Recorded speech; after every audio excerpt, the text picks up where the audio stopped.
Assalamualaikum warahmatullahi wabarakatuh.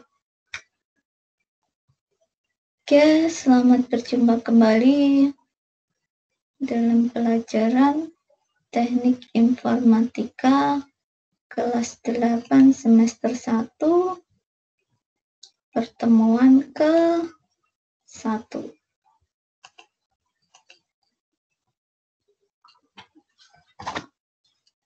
Oh, maaf. Pelajaran ke-1 ya, bukan pertemuan ke-1. Ini sudah pertemuan ke-3. Nah, pelajaran pertama pada semester 1 yaitu Computational Thinking. Ya. Kenapa kita belajar computational thinking atau berpikir secara komputer? Apa gunanya? Oke, mari kita bahas bersama-sama. Oke, apa itu computational thinking? Computational thinking adalah metode penyelesaian masalah yang dirancang untuk dapat diselesaikan dan dijalankan oleh manusia, komputer, atau kedua-duanya. Kemudian juga bisa diartikan kemampuan yang memungkinkanmu untuk menganalisis masalah kompleks, memahami apa masalahnya, dan mengembangkan solusi yang tepat. Oke. Sebenarnya, mungkin tanpa kita sadari, setiap dalam kehidupan kita sehari-hari, kita sudah menerapkan yang namanya computational thinking. Nah, contohnya seperti ini. Kalian ada 12 mata pelajaran kan di sekolah. Di sana dibuatkan jadwal. Kemudian misalnya kamu punya PR. Misalnya nggak usah 12 pelajaran lah. Mungkin dari 12 itu ada 4 PR yang harus kamu selesaikan. Nah, agar kamu bisa menyelesaikan keempat PR tadi, mungkin kamu menyusun sendiri jadwal untuk diri kamu. Bahwa hari ini saya harus menyelesaikan PR yang ini. Besok saya harus menyelesaikan lagi PR yang kedua. Atau mungkin seperti ini. Saya punya waktu cuma 2 hari untuk menyelesaikan 4 PR. Berarti saya 1 hari harus bisa menyelesaikan 2 PR. Nah, ketika kalian berpikir seperti itu sebenarnya kita sudah berpikir secara computational thinking. Jadi kita mencoba memecah masalah tadi ke dalam bagian-bagian. Nah, itu sebenarnya juga sudah berpikir secara computational thinking. Seperti itu. Kan tadi menganalisis masalah yang kompleks, merancang suatu metode untuk menyelesaikan masalah. Tadi kan kamu merancang, kamu punya PR 4 yang harus kalian selesaikan selama 2 hari. Oke, kamu akan merancang PR itu sehari kamu selesaikan 2 kali, ataukah kamu mau 4 itu kamu selesaikan dalam 1 hari. Ketika kamu merancang itu tadi, dengan sendirinya sebenarnya kita sudah menerapkan yang namanya computational thinking. Betul ya? Oke. Jadi sebenarnya banyak masalah dalam kehidupan sehari yang kita kerjakan secara terstruktur itu dengan sendirinya kita sudah menerapkan yang namanya computational thinking. Oke, kita lanjut ya. Mengapa? Nah, kita harus menerapkan yang namanya computational thinking. 1. Bisa memecahkan masalah yang kompleks dengan berbagai cara yang sederhana. Kayak tadi, kamu punya PR4, kamu cuma punya waktu 2 hari untuk menyelesaikannya. Nah, kamu akan memilih apakah PR4 ini kamu selesaikan dalam 2 hari dengan cara misalnya sehari 2 PR, ataukah mau kamu selesaikan dalam 1 hari langsung 4 PR. Nah, gitu. Memecah masalah yang kompleks dengan berbagai cara yang sederhana. Kemudian melatih otak supaya terbiasa berpikir secara logis, terstruktur, dan kreatif. Seperti tadi, contohnya yang 4 PR itu tadi. Ketika kamu menyusun rencana agar kamu dapat menyelesaikan 4 PR dalam waktu 2 hari tadi, kamu sudah mencoba berpikir secara terstruktur. Kamu kan membuat jadwal, itu kan struktur. Nah, ketika kamu mencoba untuk, oh ya, saya akan menyelesaikannya dalam waktu 2 hari dengan 1 hari 2 PR. Itu kamu kan mencoba berkreasi, kan? Berpikir secara kreatif. Atau mungkin kamu walaupun nggak ada PR, ternyata dalam 2 hari, dalam 1 harinya, kamu harus mengerjakan hal yang lainnya. Akhirnya kamu harus menyelesaikan PR4 tadi dalam 1 hari. Situ kan kita juga mencoba berpikir secara logis. Itu ya. Jadi melatih otak kita untuk terbiasa berpikir secara logis, tersusun, dan kreatif. Itu mengapa kita belajar yang namanya computational thinking. Oke. Di dalam computational thinking itu ada 4 pilar.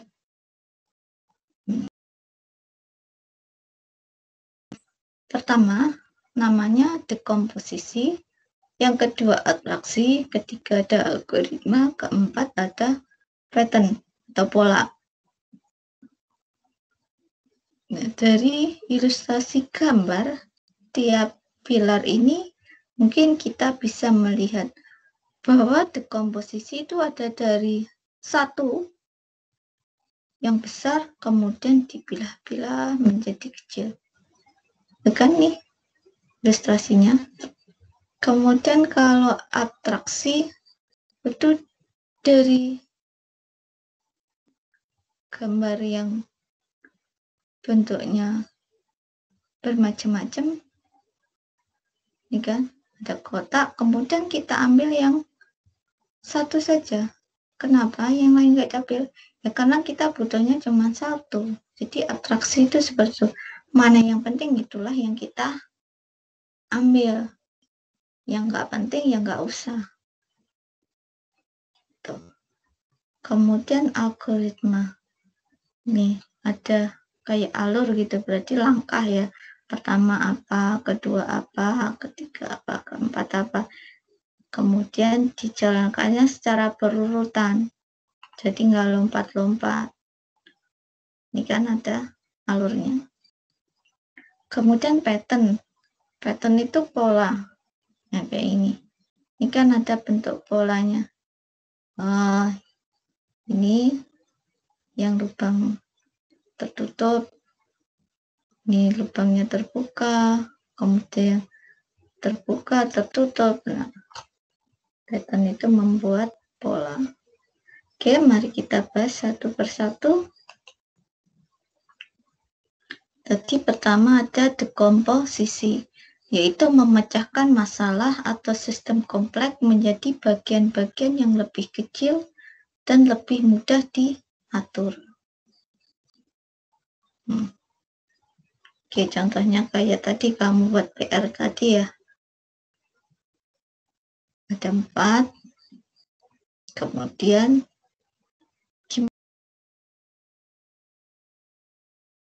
biar saya selesai dalam 2 hari. Satu PR saya pisahkan di jam segini, satu PR lagi menjadi bagian yang kecil-kecil. Kemudian pattern, pola. Misalnya 4 tadi bisa kita buat polanya, karena yang 2 misalnya ada hitungannya. Yang 2 itu membuat cerita, jadi kita kumpulkan. Yang berhitung kita kerjakan dalam 1 hari, kan sama-sama berhitung misalnya. Terus besoknya sama-sama membuat cerita.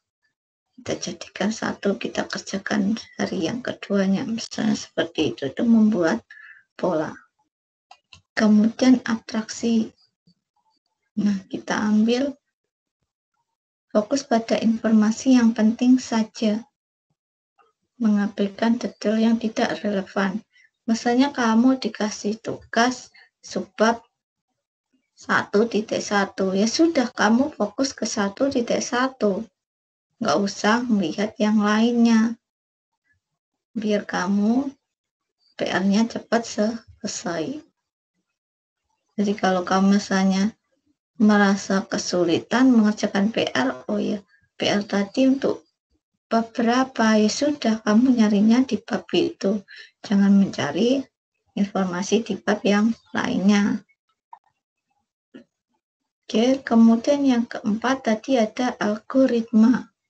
Mengembangkan solusi langkah demi langkah untuk masalah tersebut atau aturan yang harus diikuti untuk menyelesaikan masalah. Tuh. Jadi kalau misalnya PR-nya berhitung, ya sudah kalian kerjakan. Misalnya berhitung membutuhkan bantuan lembar untuk berhitung sendiri, misalnya seperti itu. Itu ya langkah. Kalau kamu belajar, disiapkan pensilnya atau pennya. Nah, langkah-langkah seperti itu. Itu ya.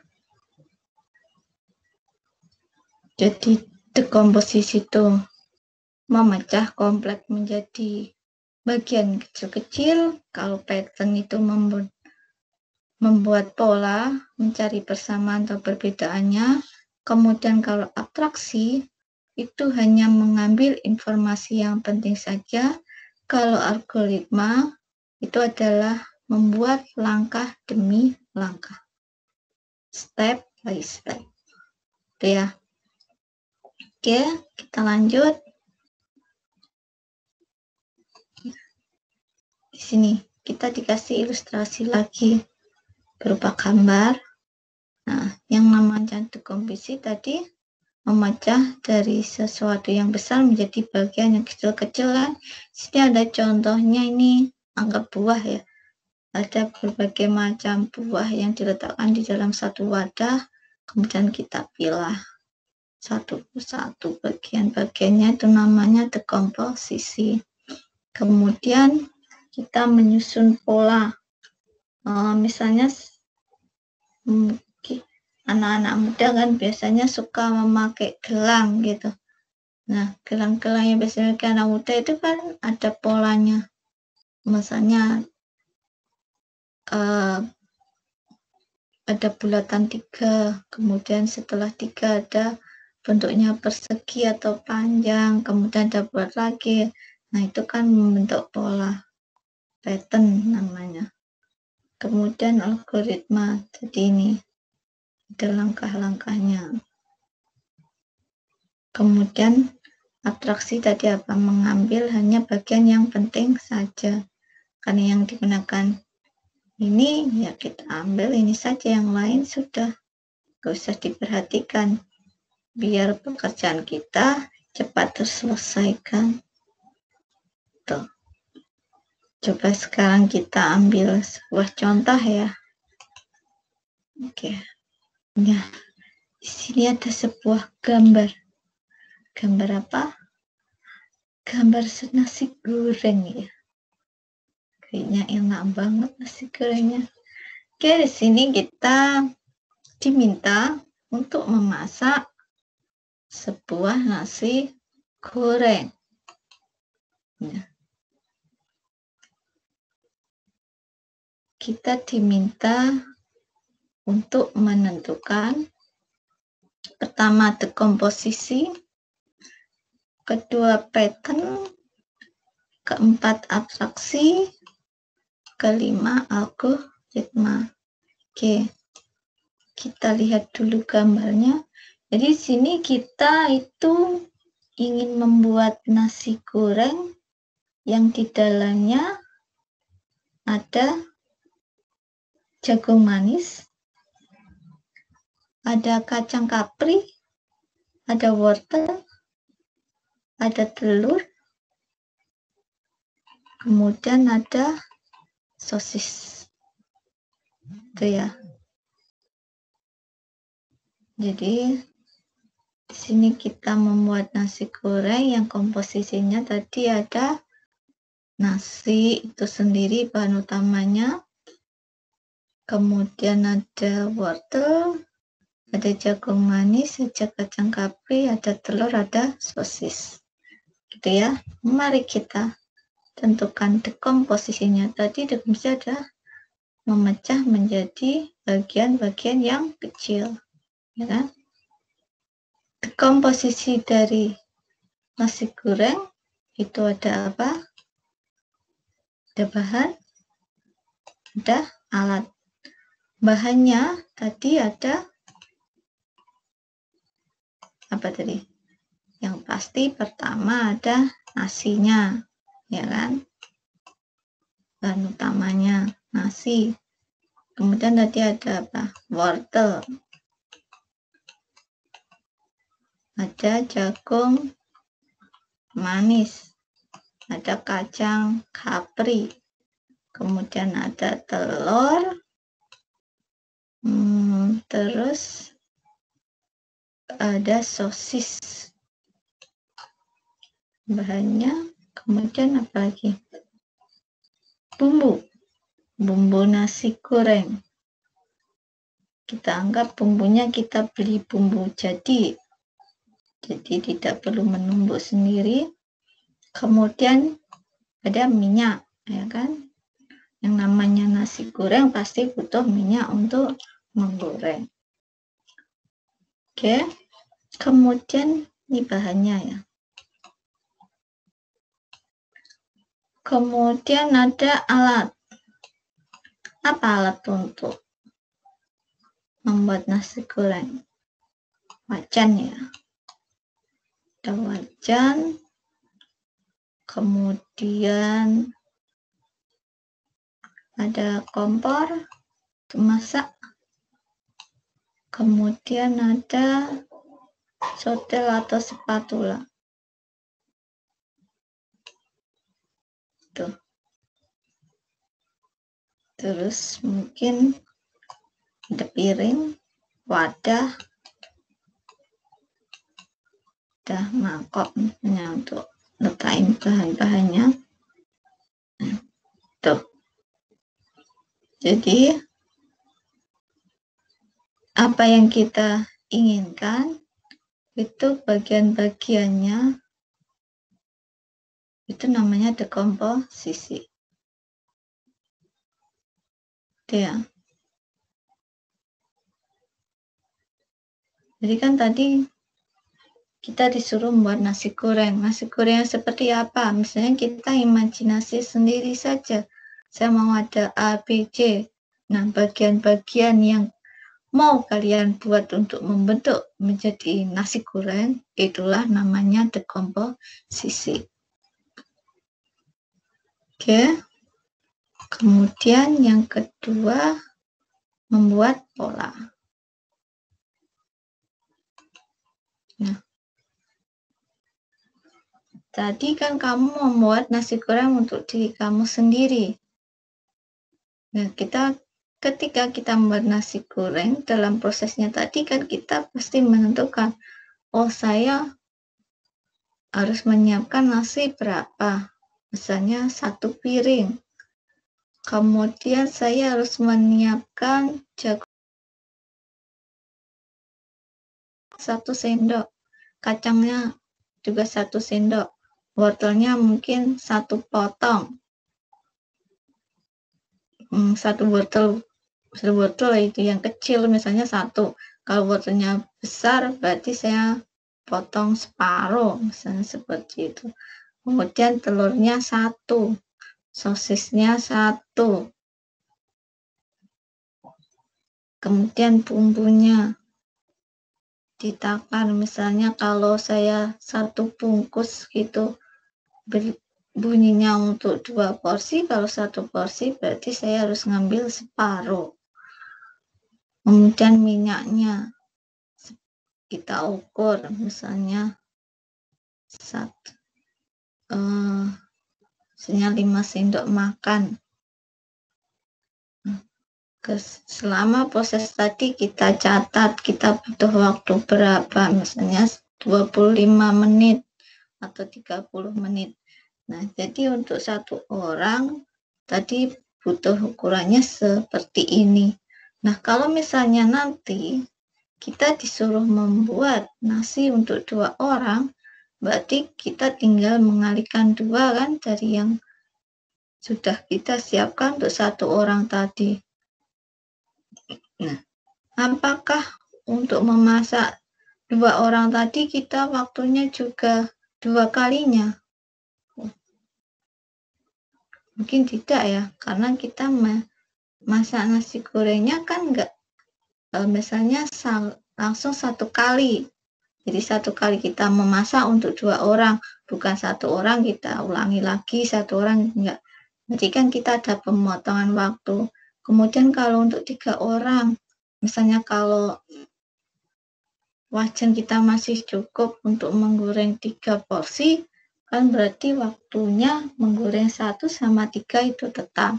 Nah, ketika kita menentukan tadi step by step-nya, kalau 1 orang seperti ini, 2 orang seperti ini, 3 orang, itulah namanya kita sedang membentuk pola atau pattern. Itu ya. Oke. Kemudian yang ketiga tadi ada abstraksi. Jadi abstraksi adalah mengambil bagian yang penting saja, itu kan. Nah, jadi sebelum kita masak, kita pastikan dulu bahwa yang kita inginkan itu sudah ada semuanya. Jangan sampai di tengah-tengah kita memasak, ternyata ada barang yang tidak ada. Nah, akhirnya seharusnya sesuatu yang penting kita abaikan, yang nggak penting kita ambil, misalnya seperti itu. Jangan sampai seperti itu ya, atraksi. Kemudian yang keempat, algoritma. Jadi algoritma itu adalah langkah, ya kan? Jadi urutan kerjanya, misalnya 1, menyiapkan nasi. Yang kedua, misalnya memotong wortel. Wortel kan perlu dipotong 3 apa, 4 apa. Nah, itu namanya algoritma. Jadi langkah step demi step. Oke. Jadi seperti itulah yang namanya berpikir secara komputer. atau computational thinking. Jadi ada dekomposisi, ada pattern, ada abstraksi, ada algoritma. Jadi kita memecah masalah yang besar menjadi bagian kecil, kita bentuk pola yang sama kita sendirikan, yang enggak sama kita sendirikan. Kemudian ada abstraksi, yaitu mengambil bagian yang penting saja, yang enggak penting ya biarkan ada di tempatnya, biar pekerjaan kita cepat selesai. Kemudian yang keempat ada algoritma, itu menyusun langkah demi langkah. Oke, biar apa yang kita lakukan itu dikerjakan secara berurutan sehingga hasilnya bisa maksimal. Oke, itulah pelajaran pada pertemuan kali ini. Kalau misalnya kurang jelas, silahkan diulangi lagi videonya dari awal. Terima kasih. Assalamualaikum warahmatullahi wabarakatuh.